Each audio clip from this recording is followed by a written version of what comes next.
Michael Schumacher gets the car slowed down. That's why he was being so aggressive. He's right underneath our commentary position. He comes into his box, inch perfect. They practice this so many times, these teams. We've got a race, James. That's great news that Michael is in before Alonso, because that obviously meant he was carrying less fuel. Raikkonen's in the McLaren from 8th place. So it's a genuine pace that we're seeing from Fernando Alonso. Schumacher makes the earlier stop again. Not a good day for Williams, though.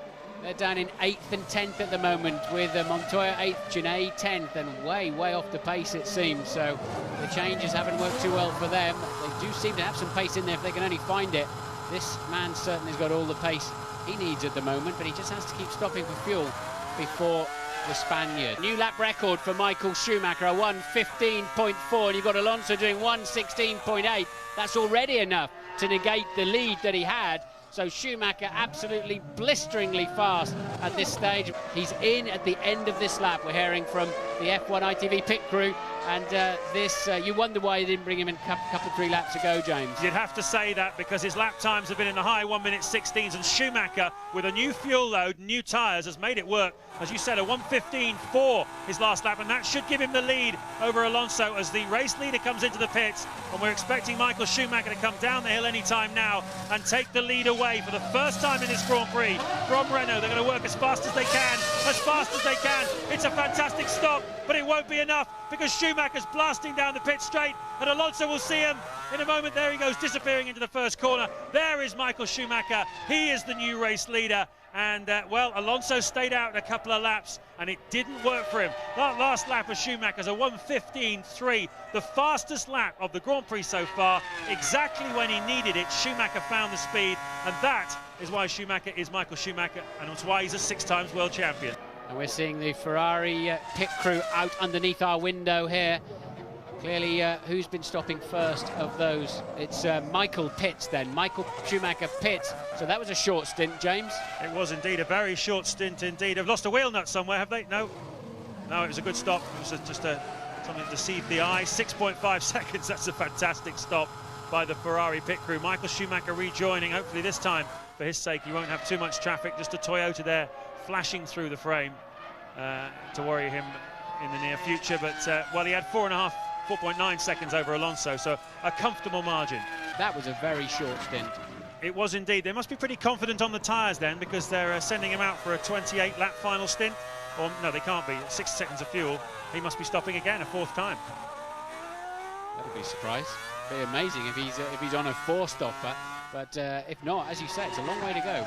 Well, 28 laps. There's no way you can do that with 6 seconds worth of fuel. I mean, 6 seconds of fuel is something in the region of about 45 kilos. That will only get him 18, 19 laps. Yep. So very strange then. I wonder if there was a problem creeping in there, and because that is well early for Michael Schumacher to be making his 3rd stop. But Alonso leads then. Renault in the pits of Alonso. Race leader Fernando Alonso comes in for this 3rd stop of the afternoon with 24 laps to go. Ted's down there. How much fuel are they putting in, Ted? Well, this will give it away. Let's see. The clock is going. Pat Simmons, Renault's engineering chief, has been doing his calculations. Now that looks like that's 8 seconds. He does not have to stop again. They're in with a really good chance here, guys. He doesn't. Michael Schumacher was 8.7 behind at the time when he came in, so he's comfortably going to retake the lead.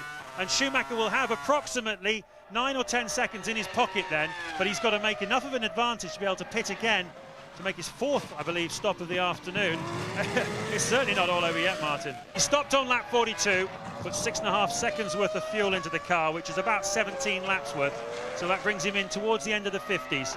So that's very rough maths, as you can imagine. I haven't got Roth Braun's calculators there, but roughly speaking, he's got about 13 laps to make 10 seconds.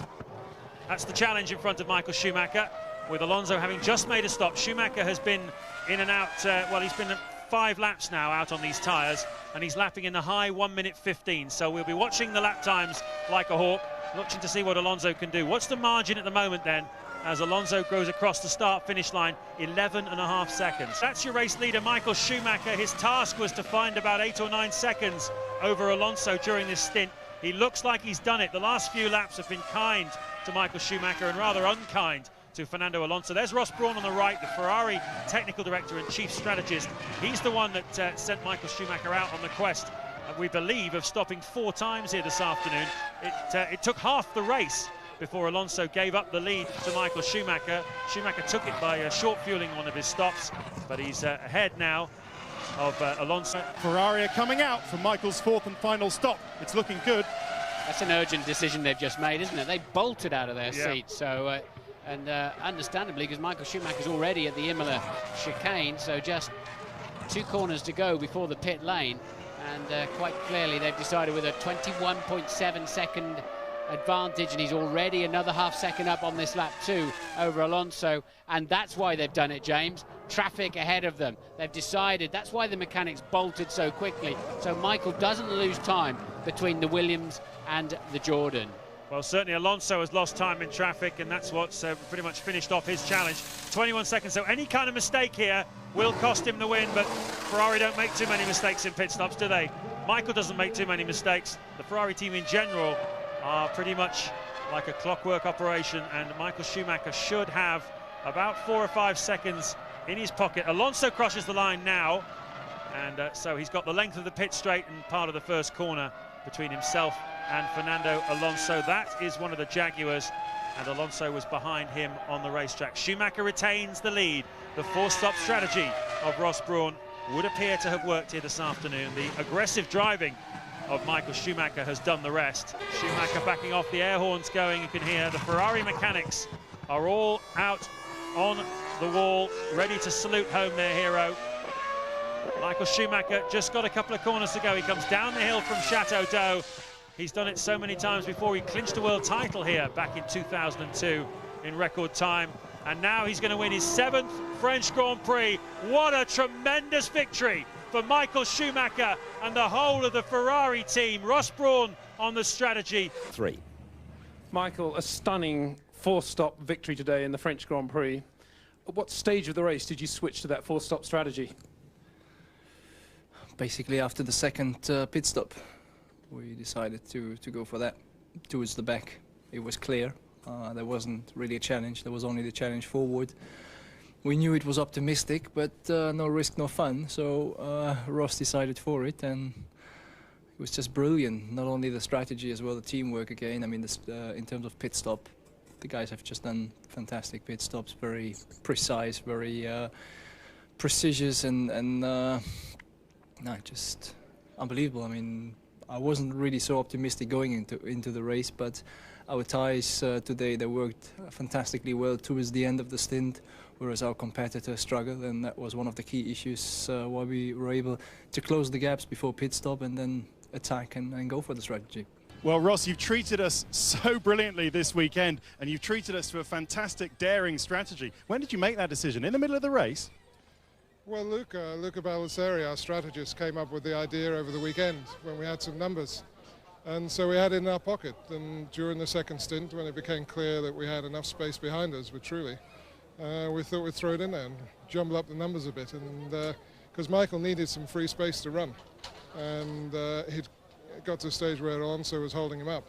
So we thought we'd try it. Because it was all about getting track position, and very well judged, because you could have been in a bit of trouble if you come out behind someone who was 3 stopping.